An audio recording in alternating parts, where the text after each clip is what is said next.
We're going to straighten out our country, believe me. Wow, this is some crowd. This is a record crowd for this building. I know it's structurally sound. It was built a long time ago. It's good and strong. We need it. Thank you. Thank you, everybody. Thank you. Thank you. So, we had some news today that Biden is not running. And I think he did the smart thing because, frankly, I don't know that he would have won. He wouldn't have gotten the nomination. I don't think he probably would have. And, frankly, I really want to run against Hillary. I really do.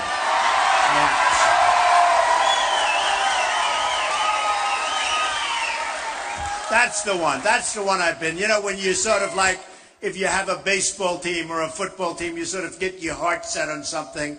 That's the one we want to go against, because you go against that record, you're just going to win. We're going to win. We're going to win big. We're going to win. So many mistakes. You know, you look at the world. The world is a tinderbox. It's falling apart. It's blowing up. We are a mess. What's happened to this country between the Iran deal and the Bergdahl 5 for 1. I call him Mr. 5 for 1. We get a traitor, right. What did we used to do to traitors? Who was it? Boy, that guy's got crazy. You know, they came out with a report. They don't think he goes to jail. They don't think anything. 6 people died going after him, and nothing's going to happen. Can you believe this? This is what's happened. But let me just explain. So I get up in the morning, and I turn on television. First thing I see is big results. Washington Post, ABC comes out with a poll, right? Do we love these polls? Somebody said, you love polls. I said, that's only because I've been winning every single one of them, right? Right? Every single poll. In fact, they were saying for 100 days, today's the 100th day. Look at, I love that guy. Today is the 100th day that we've been number one in every single poll. Think of it. And we're increasing our lead, and, you know, it's really been amazing. We've been increasing the lead. But Washington Post today comes out 32% for Trump. And that's, you got to understand, we're talking about 15 people. Used to be 17, a couple have dropped out. They're going to start falling, I think, like flies now. You know, when some of these guys have a 0 for weeks, it's almost like somebody said they do it for their brand. How is that good for your brand? One of them, Pataki, he had a 0 with an arrow going left. That means less than 0. I said, is that a mistake? Is that a mistake? So I don't know what they're doing, but a lot of people are going to start dropping out, which is good. You get a much better discussion going instead of having all these folks around, and the whole thing is ridiculous. But we're at 32%. We're leading everybody by a lot. The closest is 10% next. We had another one, Boston Herald in New Hampshire. Just came out. 28%. Second is 16. Think of that. 16. We have, oh, I love this one. And by the way, the people in Iowa, the people in New Hampshire, people in South Carolina first have been so unbelievable. The South Carolina poll is unbelievable, but we'll get to that. Morning Consult. This is the one I love. This is, you know, it's interesting. They do these polls. They take like 300 people. I'm saying, how can you do 300 people? Morning Consult, that's one of the big online polls. 41%. 41. Think of that. 41. You almost say, how do you get 41%? Think of it. When you have 15 people. If you had 41% with like 3 people, you have it made, right? But with 15 people. 41%, highly respected poll. Second is 14%. So it's 41-14, so that sounds good. Now, and you know we're winning, very importantly. In Iowa, we're winning, and we're winning big. We're winning big. Here's one that I love. Ohio, because I like Kasich. I think he's a good guy. In Ohio, we're 27%, and Kasich is at 12.5. Good governor, good guy, everything. I don't like his view on Common Core. I don't like a couple of his views, which is, you know. But he's a good guy, and he is a good guy. 27%, and Kasich, the governor, the sitting governor, is at 12.5. That just came. Another one that is incredible is Connecticut, big state, Quinnipiac poll, 34-14. 34-14 is second. I love this one. By the way, a couple of the beating Hillary nationwide. Do you love that? That I love. That I love. Beating Hillary in numerous states and very substantially. And one just came out 2 days ago, beating Hillary in the state of Florida, which I love. Which I love. Now, the other thing I love, beating the governor of Florida, beating the sitting senator of Florida, who has the highest, well, think of this, has the highest lack of attendance, we'll say lack of attendance in the Senate. I mean, here's a go. You can't talk about working if you don't go to vote and you're a senator, right? Doesn't that make sense? But in Florida, I'm a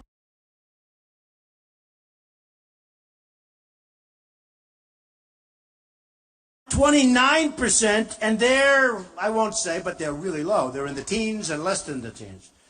And I tell the story where Rubio actually was a little below, and then he went a little above the governor, and they're in the 12s. And I tell the story all the time. I'm at 29. And the headline said, Rubio surges. I said, oh, what happened to Florida? It's true. I said, what happened to Florida? I was doing so well. And then I read the article. It says, well, Trump is at 29. Rubio surged past the governor. Big deal. Okay? Oh, boy. We have one here, 35. And by the way, Pennsylvania beating everybody. OAN, 35%. Great company, great poll. 35-17. I mean, we are just, I love these polls. And I say to people, when they always say, you love to mention the polls, nobody else does. I said, that's because they're losing. They're not stupid people, right? They're losing. Oh, I could talk about these suckers all night long. I love them. I could talk about them all night long. So, New Jersey, great. Now, Jersey, and I like Chris Christie. He's a good guy, but I'm at 32. He's at 5.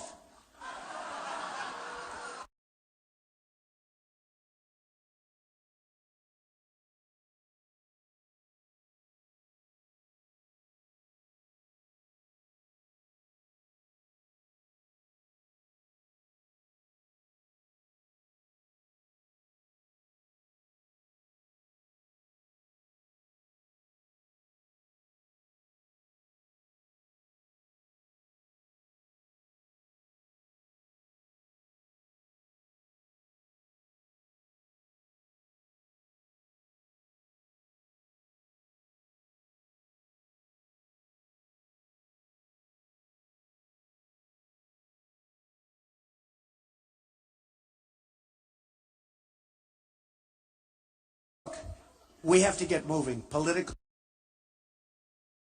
correctness, all of that. We've been hearing about that. I mean, political, it's true. I can't. See now, I love that. If I said that, they're going to be writing horrible stories about me all the time. It's so good that he said it. I love that. Feel free to interject. I love that. I can't, hey, believe me, I'm thinking the same thing. I say, can I say it? Beautiful, good. And I didn't tell you to do that, right?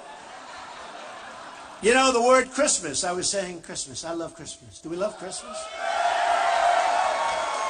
You go to Macy's and you go to these stores. Macy's was very disloyal to me, by the way. You know, their little conflict when I started talking about illegal immigration, they thought it might not be politically correct. And now they don't sell my ties anymore. Big deal. They were very disloyal, very disloyal. And by the way, I know one thing. They wish they didn't do that because they would be selling more ties right now. Okay, not a big deal. But, you know, you got to find out. You have to find out who are your friends, who's loyal, who's not loyal. I love to find things. It's like a testing period. But when I mentioned the words illegal immigration, I was hit so hard by the media. Like Rush Limbaugh said, he's never seen anything like it. It was unbelievable. He used the word incoming. I've told you this. He used the word incoming. And I know what he meant because there has never been anything like it. And then they found out I was right. They found out I was right.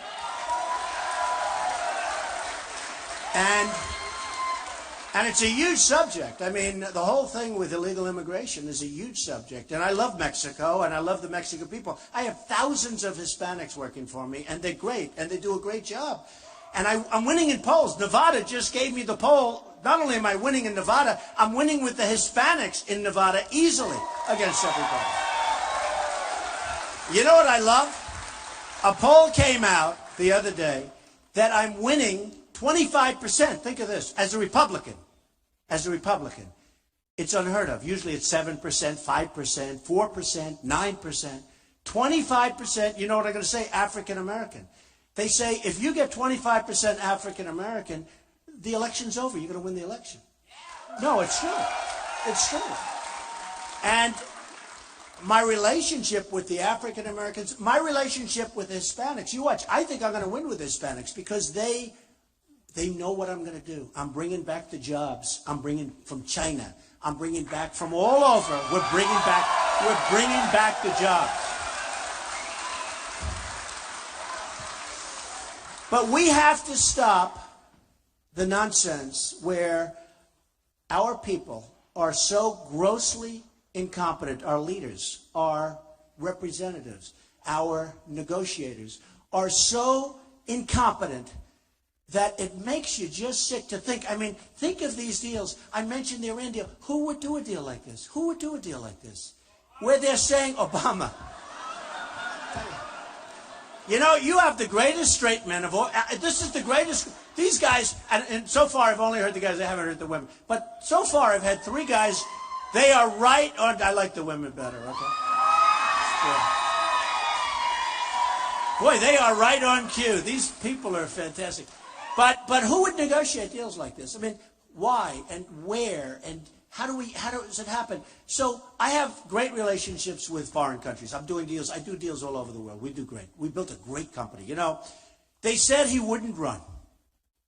And, you know, it takes guts to run. It really does. It takes guts. It's not easy. It's not easy.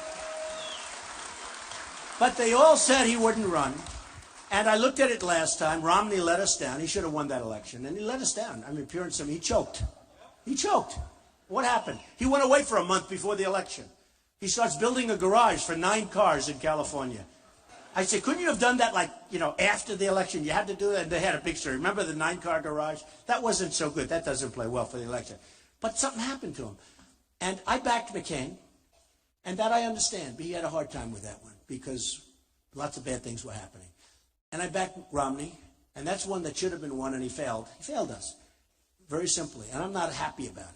And this time I said, I'm not going to let it happen again. I'm going to do it myself, right? I'm going to do it myself.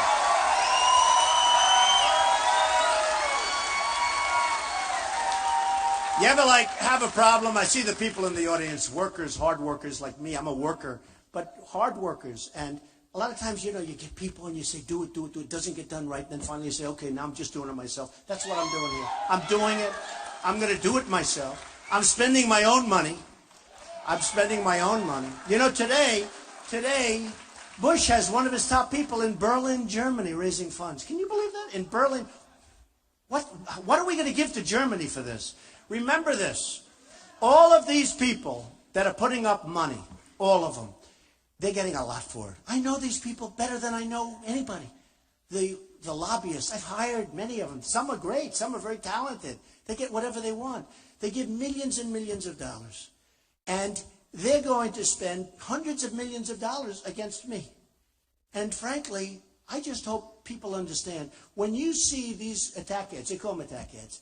They try and demean, they lie, their lies. But by the time you end up telling people it's a lie, the election's over. It's really unfair stuff. But they're going to spend hundreds of millions of dollars because this wasn't supposed to happen.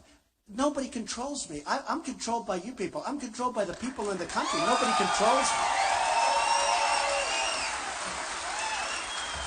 And I mean, you look at Jeb and Rubio and all of them. They all have all this money, and they spend it, and they're going to spend it. A lot of them. I mean, I'm reading these articles. I don't know. So far, everyone's attacked me has gone bing, and maybe that'll keep happening. But I've never had $150 million spent on me saying bad things. Okay, I've never had that happen. I will tell you, I'm a good Christian. Okay, remember that. And I told you about Christmas, and I guarantee if I become president, we're going to be saying Merry Christmas at every store. We're not going to be doing every store. Every store. The happy holiday, you can leave that over in the corner. Happy holiday, everybody. Enjoy it. But I'm saying Merry Christmas to whoever the hell wants to hear it. And that's not to knock anybody else. Other religions can do what they want. I think it's great. There's room for everyone. There's room for everybody. But for them to take away the word Christmas, and they're going further. You can't have the scenes. You can't have anything anymore. It's again, it becomes, like the gentleman said, it becomes politically correct not to use the word Christmas. That's not going to happen anymore, folks. It's not going to happen anymore. But when I tell people I'm Presbyterian, everyone says, "You got to be kidding. Are you really?" They like me more. It's always a nice thing to say. Usually I bring up the communion picture and I bring up so I love it. I actually walked on the stage last time with a Bible. People liked me much better. And it was my Bible signed by my mother with my address on it. And what they don't know is those days everything was so nice. Nobody took anything. Today you need addresses on things. You know, it's a little different. It's a little different out there. So we're going to do things differently. Here's one that I'm so happy about. Look, who is going to be the next president? Who's expected to win? Look at those charts. How beautiful. No, look at that. 42% say Donald Trump is going to win. Okay, 42%. 42%. Oh, I love it. Because we can do so much. We can do so much. So just to finish, hundreds of millions of dollars is out there. It's a terrible system. We have a terrible, complex system. Nobody even knows what it represents. The laws are so complicated. Nobody has any idea what it's all representing. But tremendous amounts of money are up there, and it's going to be spent. And it's going to be spent unfairly. It's going to be spent, I mean, it already is. It's being spent, you know, and I'm doing something different. Now, the last time I was in Iowa, we had a tremendous crowd like this. And I said to the crowd, "Do you want me to spend money?" Because I feel badly. You know, when people want to give tremendous amounts of money and I'm turning it down. That hasn't been my history. You know, I don't turn down money. My whole thing was I take all of the money. But I said to the crowd, supposing I took everything. And they put money in packs, and they put money all over the place. And supposing I took it, and I promise I won't do anything. They all stood up and said, "Don't do it," because they understand it. They understand. When somebody gives $5 million to Hillary, or $5 million to Jeb, who is doing very poorly in the polls, I just looked at this poll, 5%? I think I'm going to stop talking about him. I sort of thought he was like going to be sort of a favorite. He's not doing so well. Who should I start talking about? I'm going to have to start hitting somebody else. I don't know. Maybe Rubio. Well, Rubio I talk about. Look, I always say I have never seen a young person sweat like Rubio. Do we agree? I've never seen. He drinks more water. It's like he's like a machine. Drinks water, sweats, pours, gives a speech. Remember the State of the Union? He gave the retort. And he said, And you know, it was bad if he had a glass. But this was a bottle of like Mountain Dew or something. It's on national, and I said to my wife, I said, "Did that just happen?" And then I think about think of Putin. Pretty tough cookie, right? Who's the best to deal with Putin? Trump or Hillary? I mean, give me a break. And I say to people, yeah, I mean, can you imagine Jeb or Putin? Oh, would that be easy for Putin? Putin is, he's drooling, okay? He's drooling because he wants it so bad. But anyway, I think Rubio, so I'm saying, you have to be cool. You have to really be cool. And Putin's sitting, and Rubio's going to meet him, and Rubio walks in, and he's sweating, and he's pouring down. Putin's going to look at him and say, what the hell's wrong with this guy? It's true. He's not a good poker player, right? He wouldn't be good at poker.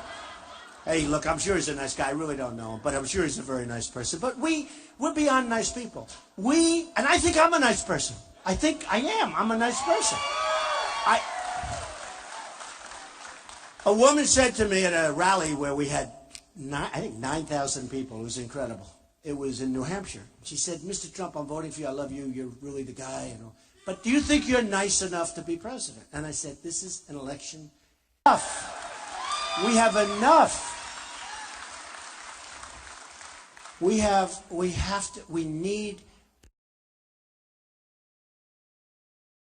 people of extraordinary competence. And we have them in our country. We have them in this room. We have people that are negotiating trade deals with us and for us that are political hacks. They're ambassadors. They're nice people. Some aren't nice people, but they're not talented at what they do. I have the greatest business minds in the world because we have them in this country. I don't want to have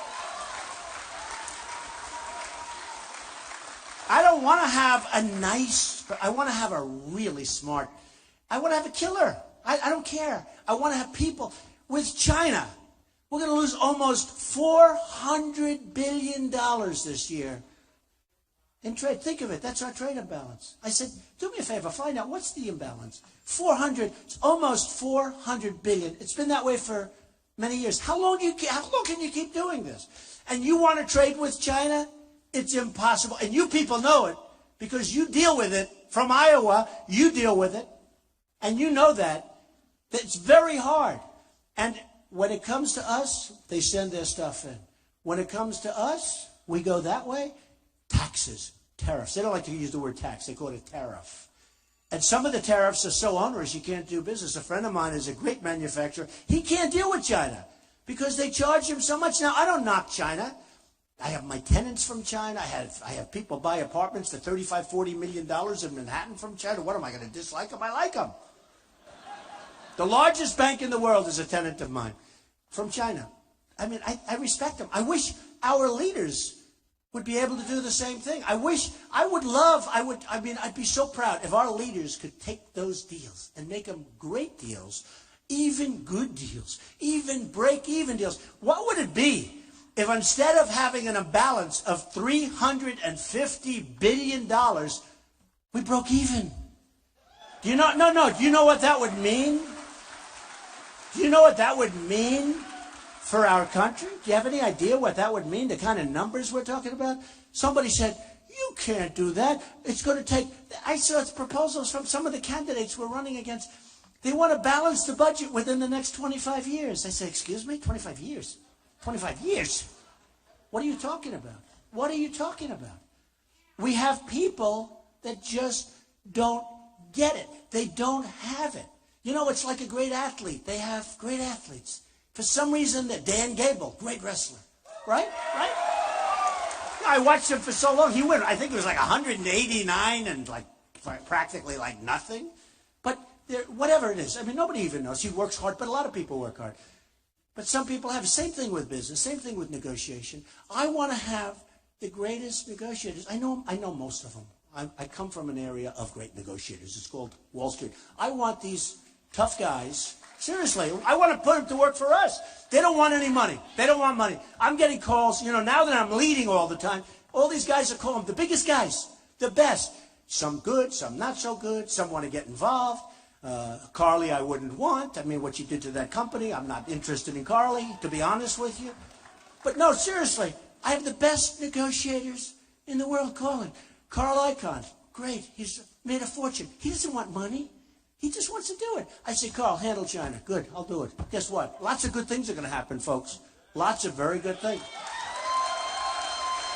But we have great people, and we don't use them. I always say, in Japan, we have Carolyn Kennedy. What does she know? And you know the story. Has anyone heard the story about Carolyn Kennedy? Right? From 60 Minutes. I was on 60 Minutes the other night. By the way, my stablemate was Putin. Right?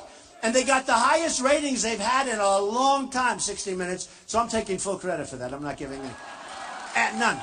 They had a huge rate. And then I'm doing Saturday Night Live next week. That's going to be good. Better watch. You better watch. It'll be interesting. I did it 11 years ago. The Apprentice hit #1, and they said, would you do Saturday? And here I am doing it again. And this time, so it's been an amazing period of time. But we need our best people. And I tell the story about Carolyn Kennedy. People love the story, but it's true. It was on 60 Minutes. She came in, and they're doing a profile of her because she's the ambassador to Japan. And they come in, and they have the cameras on her, and they say, how did you get the job? Well, I didn't have anything to do. And by the way, a friend of mine said he actually went to the tape, and he said, your imitation is almost exactly right. So I'm, saying it's pretty much right. Well, I came in, you're fired. Fired. I came to the White House, you know, where she's obviously very close with Obama. I came into the White House, I said, I'd love to help out. Is there anything I can do? Very nicely, very meekly, very nice.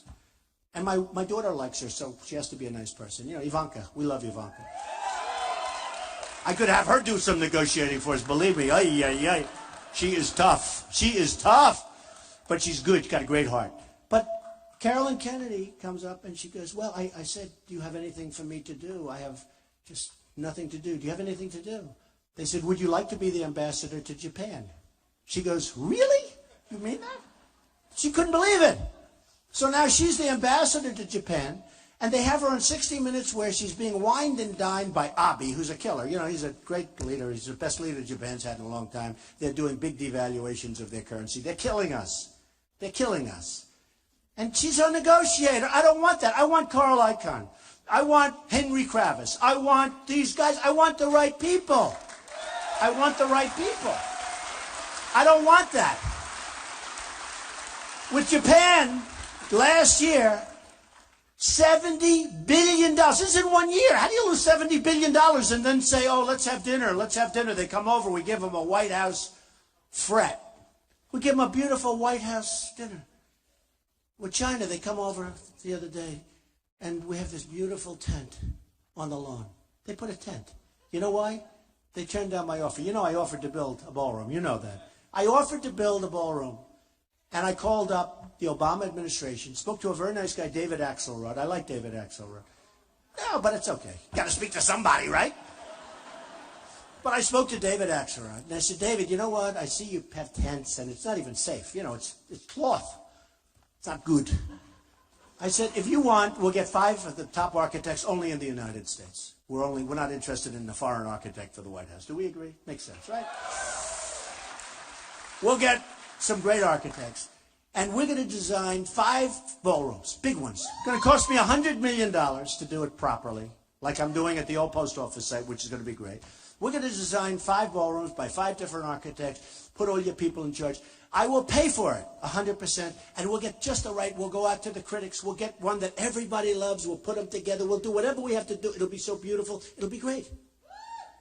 I never heard from them. Nobody ever called me. Nobody ever called. I was going to give them a $100 million gift. More. I would have spent more, although I can probably do it for much less, to be honest with you. I'm good at that. Good. Believe me, I'm good. But I never heard back from David. He never called me back. He never called me back. And I said, sort of, I didn't mind. You know, I don't mind saving $100 million or something. But I said, I was just in this mood. I said, you know, it doesn't make sense. You have these big state dinners, and they're in tents. And I guarantee you the guy that owns the tent, because I don't think it's owned by the White House folks, meaning us. The guy that owns the tent is making a fortune, okay? Can you imagine? There's no negotiation. How much is it? Well, that'll be $3 million so that we can, oh, that's okay. You know, the tent is rotted out. It's old. It's falling down. It's worth $10. Probably gets a fortune. You know, I'll tell you, now, this is a story that they deny, but I don't deny it. So, you know, in the Capitol, the Rotunda, they're doing a big scaffolding job, right? My real estate friends would love this, because to me, now they're denying it, so let's assume they're correct, right? But I think I talked them into it. So I heard they were going to take, I have pretty good authority. You know, I'm building a big, big building on Pennsylvania Avenue, the old post office. And how did I ever get that property? The most sought after property. How did Obama get it to me? Everybody wanted it, including the Pritzker family. That's a good negotiator, right? And I got it for the right price. I didn't overpay. But here's the thing. It's going to be a great hotel. It's going to be fantastic. It's going to be great. But, so the Rotunda, they put this unbelievable scaffold. It's been up there for about 2 years. They got to fix up they got a point. You know what point is? Fix it up, bing, bing, bing. 10 minutes later, you take it down, it's finished, right? So they have the scaffolding up. Beautiful job. Cost millions of dollars, millions. But they're worried that they won't make the inauguration because they don't want to have the scaffolding up for the next president, which hopefully is going to be me. Wouldn't that be great? Wouldn't that be great? So I was told, and then after they heard it, there was a panic, and they denied it, and they said, but I was told that they're not going to have the work done, and they want to take the scaffolding down, because, you know, that ceremony is magnificent, and they want to take the scaffolding down for the event, for the ceremony, have the ceremony, and then 2 days later start putting it back up again. So I said, I have two ideas. Number one, if you can't do it, leave it up. I'll be okay with it. Okay? Leave it up. Don't take it. Please. Please. Don't take it down. It's amazing what these photographers can do. We can erase it for $2, right? They can erase it. Take the scaffolding off. But even if you leave it. But I said, do me a favor. Don't touch it. Just leave it. But I have a better idea. Have them work faster and get it finished. Wouldn't that be great? You know? Okay? Let them work faster and get it finished. So they deny it. They said, oh, no, it'll be done in time. I guarantee you it wouldn't have been. And I have it from a very good source. It would not have been. But now I'll bet you because of what I've been doing, because I've been using that and I've been telling people about that, and people find it terrible. I think they'll probably get it done. I can imagine what they're paying in overtime. Wouldn't that be terrible? Okay, let me check out that bill. Oh, these contractors, the money they make, the money they make. So we're a country with 93 million people out of the labor force. I mean, you know, we've got 93 million people. Many of those people want to work. They can't. And then we hear, yes, the unemployment rate is down to 5.2, 5.3. I'll tell you what, if it was really 5.2 or 5.3, I probably wouldn't be up here tonight. And if I was, there'd be three people in this room instead of thousands. There'd be 3 people. So we have 93. And if you really superimpose, I was always pretty good at this stuff, you could very well have, I mean, you could have a 30% unemployment rate, real rate. I'm talking about a real rate. You know the story, you look for a job, you keep looking. 3 months later, you say, I can't do it anymore, I can't look, I got to take a rest. You go home, you stop looking. You're now considered statistically employed. And the reason that is because it's for politicians. They always want to look good. What does that have to do with unemployment? So I think you have, actually, an economist and a very smart guy 2 weeks ago said the real number is 42%. So let's say that's high. But let's say it's 30 or 25 or 20 or 15. One thing we know, it's not 5.2, 5.3. Got 100 million people close. We have 50 million people in poverty and with no hope of getting out because there's no incentive, there's no drive. We're run by the great divider. He divides everybody. And I thought, actually, when Obama won, I thought that he would be a unifier. One thing I thought. I said, I don't know if he's going to be good. And I would love him to be a great president. By the way, I'm speaking again, I would love him. If he would be a great president, I'd be very happy. I don't mind staying in my business, running my business, having fun, doing what I'm doing. I would love him. I know it's not nice to say I'm Republican, I'm conservative, I don't want to say. But if he would do a great job, I'd be very happy. So would most of the people in this room. It's not working that way, folks, and it's not going to happen. It's not going to happen. So we have 50 million people in poverty.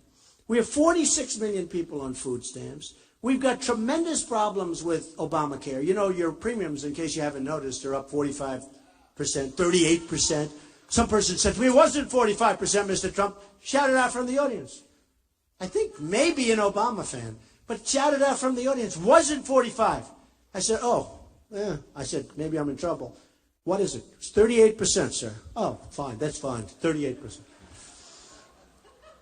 And some of them are up 50%. Your deductibles are through the roof. Your deductibles are through the roof.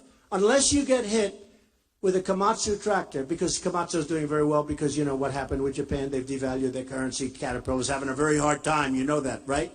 They're having a very, very hard time. Very, very hard time. But unless you get hit by a Komatsu tractor coming right out of Japan, the deductible is so high, it's never going to, you have to die. And then it doesn't work because that's not what deductibles are supposed to be. So you got huge increases. And we have to repeal and replace Obamacare with something great. We have to do it. We have to do it.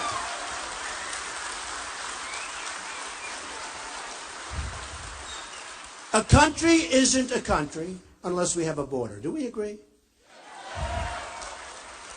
We're going to have a border, and people are going to come into the country, but they're coming in legally. They're not coming in illegally. They're coming in legally. And we're going to build a wall. It's going to be a great wall. It's going to be a wall that really is effective. Walls do work. You can look at Israel. You can look at different places. Walls do work. But you can't have walls that are fences this tall. Did you see the picture? Did you see the picture in Time magazine a couple of weeks ago where they're driving drug trucks over a little wall? They built ramps. And the trucks are going over back and forth carrying drugs and things. I mean, what are we? What's going on? What's going on?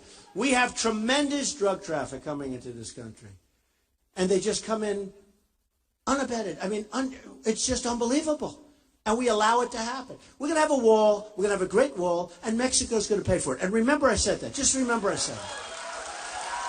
And just so you understand, I love Mexico. I love the Mexican people. I respect the Mexican leaders. But they're much smarter than our leaders. Much smarter. They're getting away with murder. They tell me that. They tell me that. China. I have the richest people in China. They're friends of mine. They tell me everything. Of course, now they're not being so open. Now, I was only kidding a year ago. They didn't know I was running for president. It's true. They didn't know I was running for president. But Mexico, if you don't think they send people in, Kate, beautiful Kate from San Francisco, shot in the back by a man that was pushed in my opinion, pushed in 5 times, maybe 6 times, maybe 8 times. Nobody even knows. But he wasn't supposed to be here. And he shot her in the back. 3 weeks ago, you had a woman raped in California, a 66-year-old woman, a veteran. And by the way, we're going to take such great care of our veterans because they are treated so badly. So badly. We're going to build our military stronger than ever before, so strong that nobody's messing with us. Nobody. Nobody's messing with us. And we're going to take care of our veterans, who, by the way, are not treated as well as the illegal immigrants. They're treated better. The illegal immigrants are treated better. They're treated better. So we're going to change things. And we're going to change them so fast. And we're going to change them so good. And you're going to have victories. You're going to have so many victories. When was the last time, and I say it, I love saying it because it's so sad, but it gets the point across. We don't have victories anymore. We don't win anymore. When was the last time we won? We lose to China, to every place. I mean, does anybody come from any exotic country? Because I guarantee we lose to them too. We lose to everybody. But you look at Japan with the cars, they just pour off these massive boats. I was in Los Angeles 3-4 weeks ago. I never saw ships this big. And cars are just pouring off the ships, pouring off like the long, they're going so fast. Boom, boom, boom. No tax, no nothing. Not going to happen anymore. It's not going to happen.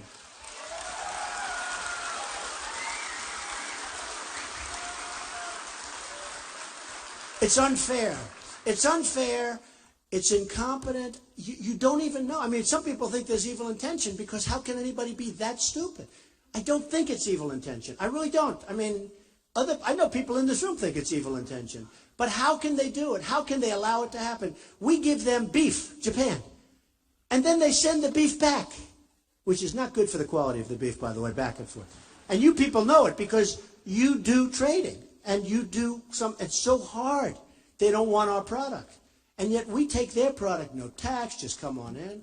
I tell the story, and I love this story, and I could use different because there's so many different companies I could use.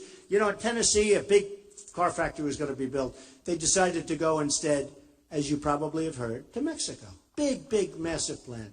In Nabisco, I have some property, a beautiful property in Chicago. Nabisco's moving its plant out. They make Oreos. They're moving its plant out of Chicago. They're putting it in Mexico. How does that help us?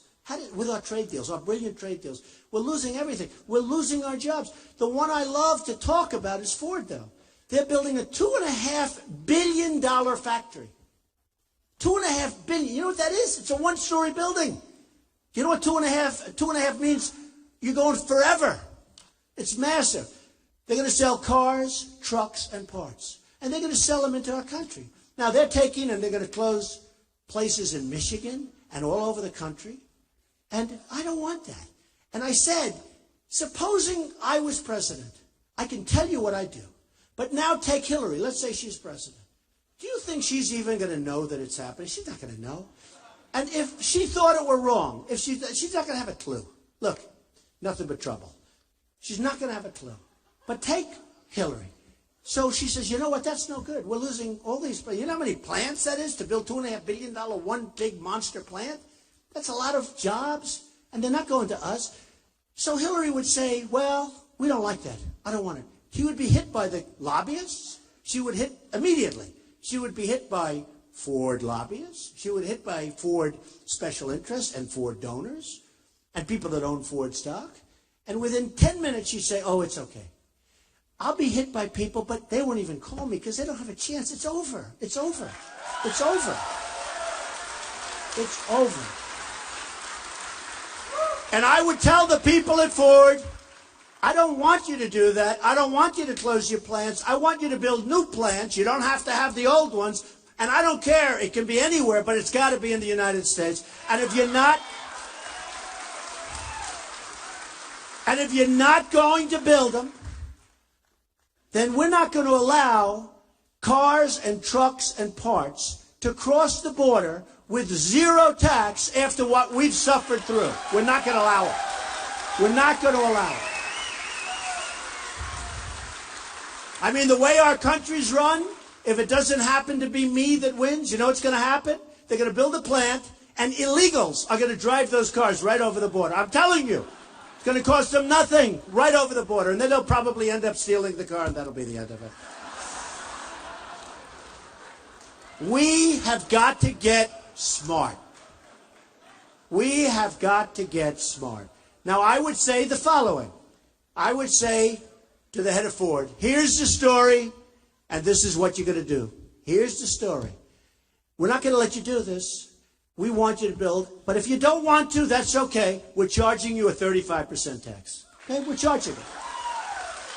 By the way, I'm a free trader. I believe in free trade. I don't want to be isolated. I believe totally in free trade. But I say, this is what we want to do. I want something out of it. We don't get anything out of it. Even, by the way, the Keystone Pipeline, you know what? Stuff comes from Canada, and that's fine. It's all good, and I like the Keystone. I think it's good. We got to get a piece of it. I want a piece of the action if we're going to let them build. Okay? If we're going to let them build, because, you know, it turns out that we have so much natural under our feet with the new technology. It's incredible. So we're competing against ourselves. But we have to have people with deals. So here's what's going to happen. I will be called by people, and I will say, I'm sorry.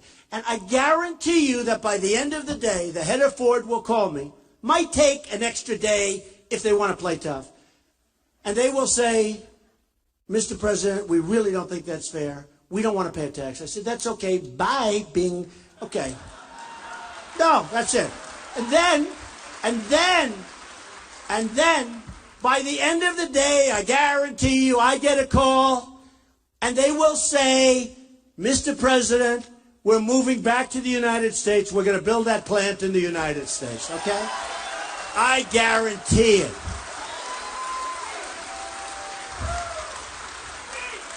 And by the way, that one's so easy, I wouldn't even waste the time of my negotiators to be it. That one's too easy, okay? That one, believe me, is so easy. Same with Nabisco. And again, Mexico, great. I just don't want them taking all our business. You look at what happened to New England. I mean, the business that poured out of New England. With all of that happened, the business that poured out is unbelievable. You see factories all over the place. Some are converted to apartments and they're converted to other things, but the apartments don't bring in the rate. That's for sure. We need jobs. We don't need apartments. We don't need apartments. I have apartments. We need jobs. We need production. We need factories. We need our jobs back. Now, China, they devalue their currency. They're killing us. It's impossible for our companies to compete. 3 weeks ago, they did the biggest devaluation of their currency in 20 years. They say in 2 decades. And that wasn't supposed to happen because they've been devaluing it all along. And they are just absolutely destroying us. A friend of mine bought a plane, okay? He wanted it to be sent to China. He had to pay a massive tax. He ended up losing his shirt. I was happy because he's a rich guy. I don't care. I couldn't care. He had to pay to get the plane into China. He had to pay a fantastically large tax tariff He had to pay. He couldn't believe it. I won't even say the number because I still can't believe it was a number that was so large it wouldn't make any economic sense. Because they don't want planes that are built here. They don't want other things that are built here. They charge. You can't get your stuff in there tax-free. You can't even get in there. But if you do, you can't. It's unfair. And that's why we're losing almost $400 billion a year. And they look at us and they say, they are the dumbest human beings on earth. It's true. That's not going to happen anymore. Boeing just placed a big order. They're buying 300 Boeings. Beautiful plane. I have one, so I like it, you know. But it's great. 300 planes. But you know what they're doing? They want all their technology. They want them to build factories in China. They want the planes manufactured over there. Boeing's going to start building massive plane assembly plants and factories for the production of aircraft in China. Why? Why? That's not good.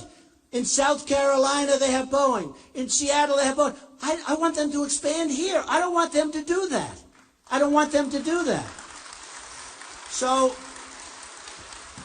I passed a tax bill, and we put it through everybody, and everyone loves it. We're lowering taxes substantially. You know, we're the highest taxed nation in the world. We're bringing corporate taxes and small business taxes down 15. We're bringing them down to 15%. That's right. We're simplifying the tax code. We're going to have 4 tranches. It's going to be so beautiful. It's going to be so dynamic. It's gotten some great reviews. You know, you always have somebody that doesn't like it. We don't like it. But we have to do it. You have corporate inversion. Nobody knows what it is. Companies, big companies, have trillions of dollars, 2.5 trillion, offshore, out of the country. They can't get the money back in. And to show you how paralyzed Washington is, the Democrats and the Republicans want to bring that money back. That's been going on for 4 years. They can't pass the bill. Everybody agrees. I mean, they want to bring the money back. It's too complicated and it's too expensive because the tax is so high. I want the money to come back. It's part of what I'm doing. And that money, trillions of dollars. Now, the 2.5 trillion, I think, is a low number. Nobody even knows what the number is. It's massive. But a lot of companies are going to be leaving the United States to go get that money. They are going to now move out of the United, and these are big, strong, powerful companies with thousands and thousands of jobs. And they're also going to get a better tax deal. So they're going to Ireland, and they're going to lots of different places. And it's called corporate inversion. It's going to be the biggest problem unless we have competent leadership. And the amazing thing about this one is everybody agrees. But they can't get it signed. They can't get a deal. And they all agree. And this is what we have. We have total gridlock in Washington. We have people that just don't have it. They shouldn't be doing it. And you know the amazing thing, and you've seen it, people get elected, and they're strong, and they're tough, and they go to Washington, and they're very conservative, and we're going to get rid of Obamacare, and we're going to get rid of this and that, and we're going to bring the money back into... And they go to Washington, and all of a sudden they're in this gorgeous building, maybe even nicer than this one. They're in this gorgeous, beautiful columns, the beautiful ceilings, everything's so beautiful. They look at their wife or they look at their husband and say, oh, this is incredible. We've made it. Look at this. And they become nothing. They get elected. They get elected to make things right. And they get to Washington and they become, he said it, wimps. They become, something happens to them. Something happens to them. So they want to stay there. You know what happens? They get good at getting reelected. That's all they care about. One thing I can tell you, I get to Washington, it's not going to happen to Trump. Not going to happen to Trump. It's not going to happen to Trump. So we're going to take care of women's health issues. You know, women have lots of issues where they have the tremendous health care issues, tremendous, that people don't even talk about. We're going to take care of women and women's health care issues. We're going to take care of so many different things. We are going to make our country rich again. We have to make it rich. Somebody said to me, but that's not really nice to say rich. Well, unless we're going to, right, we owe $19 trillion. We're third world. You look at our airports, our roads. You look at everything. We're third world. I go to Qatar. I go to these places, these incredible exotic places. I see airports. We don't have anything in our country like it by a factor of 10. You see airports in Dubai. You see airports in China. You see airports in Saudi Arabia. You've never seen anything like it. We come home, we land at LaGuardia with the potholes in the runway. It's true. They say you can't land, sir. They're fixing the potholes. It's true. It's a disgrace. We used to be emulated. We used to be the ones that people would look up to. We have the greatest resources. What we have is the people. We have really smart people. We have great people. We don't use our best people. We don't use them. But the bottom line, and I think the reason, and you know what? We have a full packed house tonight, thousands of people. But honestly, everywhere I go, and I don't know it's me. I think it's not me. I hope it's not me. It's the message. There's a movement going on. There's actually a movement going on. It's a strong movement. It's a strong movement. You know, they used to call it the silent majority. It's not silent. It doesn't work. The term doesn't work. Because I have seen, I go to Dallas. Okay? Mark Cuban calls. Good guy. Calls me, do you want to use the stadium for the Mavericks? Yeah. When? I call him. It's a Thursday. We go there on Monday. We have 20,000 people. We had 35,000 people in Mobile, Alabama. We had 20,000 people in Oklahoma. Every place we go to in Iowa, we're packed. You know that. People standing outside trying to get in.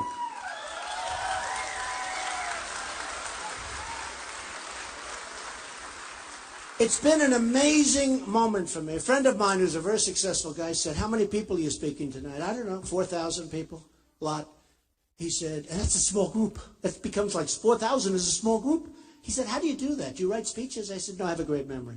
But I said, more than memory, though, much more.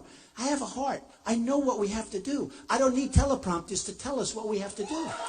I don't need it. You know? We come into this room and you know, people, they come up, and I see it all the time. I see the people I'm competing against. They get up, and they're more worried about the teleprompter angle. Do you have the angle? Then they get up.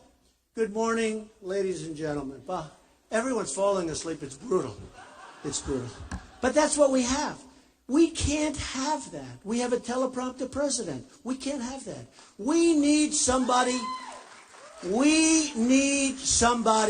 that can do the job. A friend of mine just got back from Shanghai.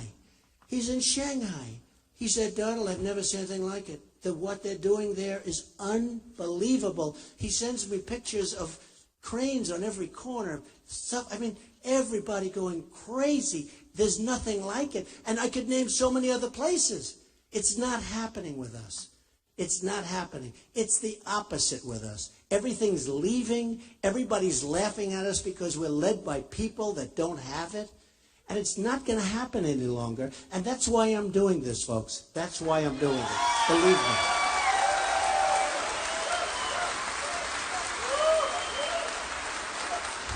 And I will tell you, I will be the greatest jobs president that God has ever created. That I can tell you.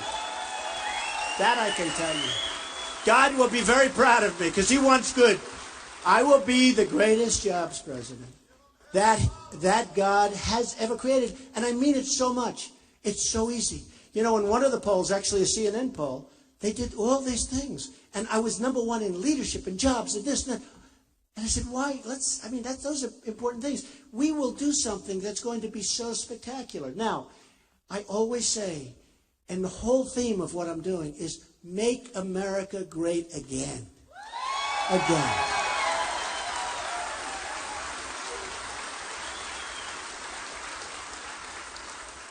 And you know, I'd say the American dream is dead, but I'm going to make it bigger and stronger and better than ever before. And I mean that. The American dream is dead. It really is, with the regulations and the problems and all of the problems that this country has. And I'm going to make it bigger and better and stronger than ever before. We're going to be so proud of our country. We are going to have so much victory. You may get angry at me because you're going to say, this is boring winning so much. It's boring. But you know what? That's never going to happen. We're going to win so much. We're going to have so many victories. We're going to win on trade. We're going to win with the military. We're going to have, think of it. I watched the other night a general being interviewed. Sad. He's leaving. He's retiring. What do you think of ISIS? Oh, it's very tough. It's very tough. Very tough. ISIS is very tough. 50,000 people. Very, very tough. I said, boy, that's sad. Even if it was tough, he shouldn't be saying that. Besides that, what's the general doing on television being interviewed? Why is the general being interviewed? I don't want my generals being interviewed. I want my generals kicking ass. I mean, no, seriously, I don't want them being interviewed.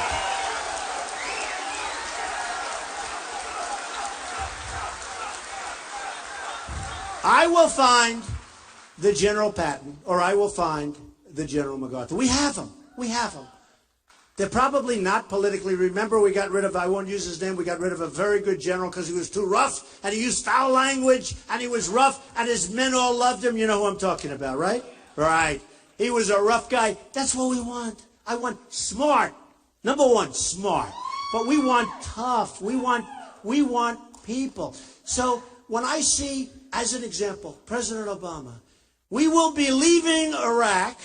We should have never gone in all fairness, okay? We spent $2 trillion, thousands of lives, wounded warriors who I love all over the place. We got nothing. We took nothing. Remember I said, look, you shouldn't have gone in because you destabilized the Middle East. But now if you're getting out, keep the oil.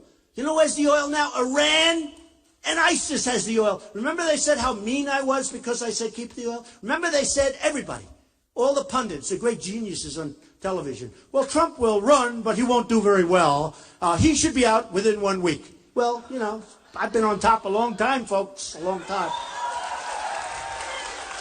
But these same geniuses, these same pundits, I call them the talking heads, right?